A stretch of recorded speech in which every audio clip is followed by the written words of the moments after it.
pagi hari ini kami akan menjabarkan materi tentang interaksi antar alen. Tapi alangkah baiknya kami memperkenalkan diri kami terlebih dahulu. Nama saya Akira Fauzan, absen nomor 1. Saya Nazlalia, absen 3. Saya Lili Putri, nomor absen 1. Saya Zaida, nomor 15. Untuk materi pertama ini tentang kombinasi tidak sempurna yang akan dijelaskan dan akan digambar oleh Fredo. Jadi ini akan menjelaskan kombinasi tidak sempurna. Jadi kombinasi tidak sempurna yaitu alen di mana yang tidak dapat menutupi alen resesif dengan sempurna sehingga menghasilkan fenotip campuran pada individu. Contohnya yaitu ayam Andalusia. Jadi saya menjelaskan fenotip juga. Jadi warna hitam yaitu fenotipnya C besar, B kecil, C besar, B kecil. Terus yang Andalusia yaitu C besar, B kecil, C besar, C besar, B kecil, C besar, B kecil. Yang putih C besar, B kecil, C besar, B kecil.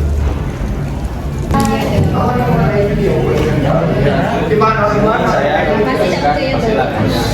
Pertama yaitu gambar besar besar dengan yang kecil, yaitu misalnya merah dengan putih, lalu menghasilkan gamet yaitu yang besar dan yang kecil. Lalu fenotip yang pertama itu menjadi merah, itu fenotipnya yang besar dan kecil. Lalu persilangan yang kedua yaitu yang besar dengan yang kecil, yang besar dan yang kecil. Sedangkan fenotipnya itu besar dan besar, kecil, yang kecil dan besar, yang kecil.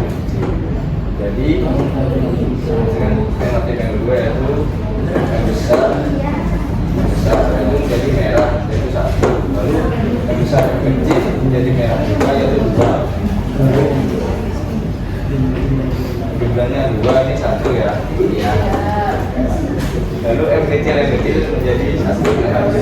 Jadi perbandingan fenotipnya itu 1 banding 2 banding 1. Jadi 2 fenotip homozigot. Kedua, tidak ada alen dominasi yang penuh. Lalu pola rasio fenotip yang sama dengan rasionya yaitu 1 banding 2 banding 1 berbeda dari dominasi yang sempurna yaitu yang biasanya 3 banding 1 ya. Lalu yang terakhir terjadi perpaduan sifat yaitu bukan pemunculan dari satu sifat.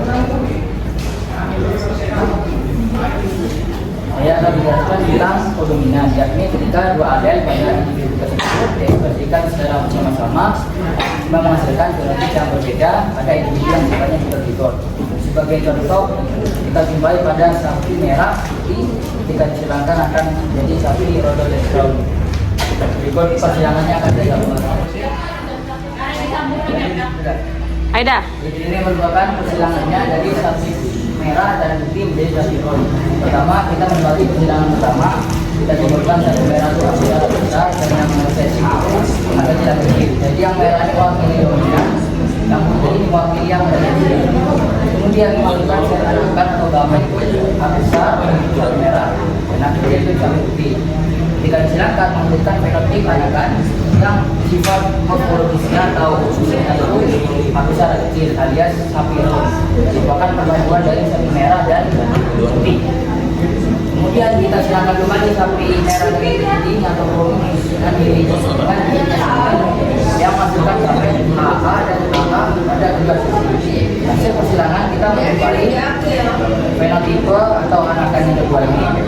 Jadi sapi yang sifatnya dominan satu yang merah, yang agresif itu putih dan sapi roan yang gabungan perpaduan keduanya 2. Jika kita jumpai perbandingan dari persilangan keseluruhan ini 1 banding 2 banding 1.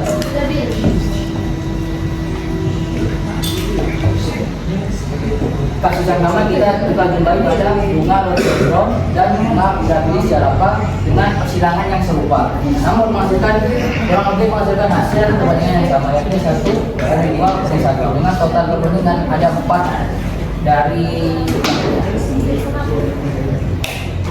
kesimpulan dari kodominannya adalah pertama kita menyimpulkan kebagian dari masing-masing sapi ini terekspresi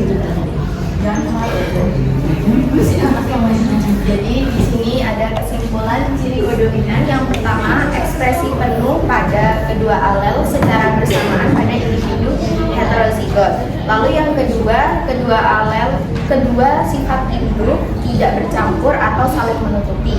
Lalu yang ketiga, menghasilkan fenotip baru yang memperlihatkan ciri kedua ciri tersebut secara terpisah dan seimbang.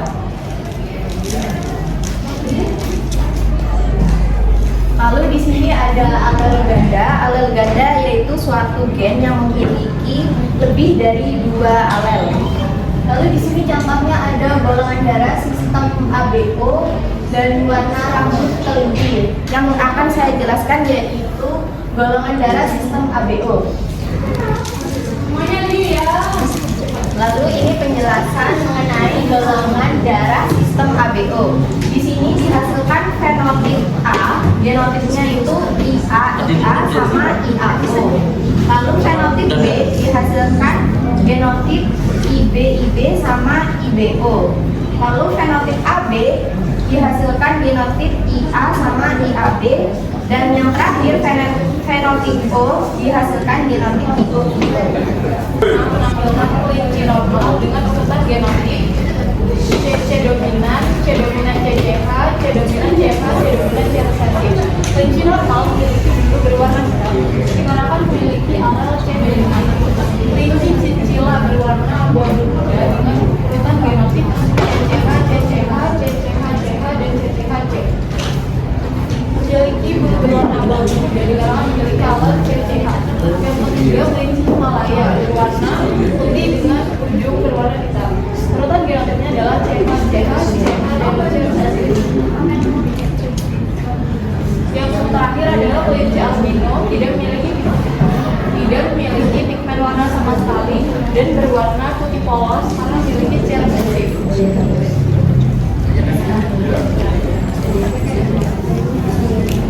Kesimpulan alel ganda yang pertama terdapat pada satu gen dengan lebih dari 2 macam alel. Contohnya IA, IB, dan I pada sistem golongan darah manusia. Yang kedua, setiap individu membawa 2 macam alel dari sekian populasi, satu dari ayah dan satu dari ibu. Yang ketiga, dapat terjadi hubungan dominan, resesif, dan kodominan antar alel. Yang keempat, menyebabkan terjadinya beragam variasi fenotip pada satu populasi. Yang terakhir, dapat terjadi pada organisme dengan sistem pewarisan sifat yang kompleks termasuk manusia.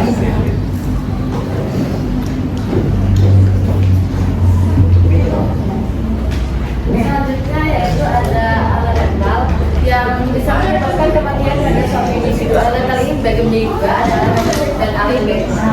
Kemudian digantikan dengan penjelasan alel resesif oleh kemudian sebuah contoh dari alel letal dominan. Di sini ada proximitas. Jadi proximitas itu kalau misalkan alel letal T atau alel T dia itu dapat terlahir sebagai kucing yang memiliki ekor pendek atau tidak memiliki ekor sama sekali.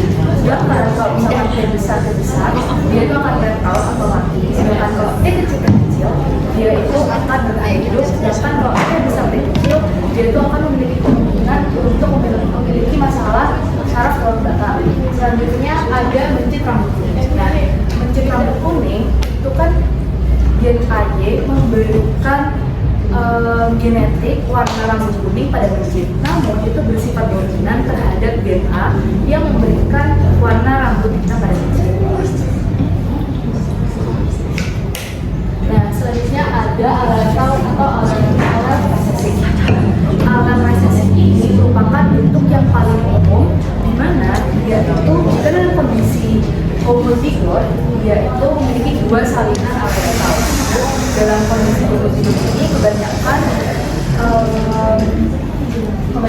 individu itu dapat bertahan hidup, sedangkan jika dalam individu heterozigot itu kebanyakan dia dapat bertahan hidup.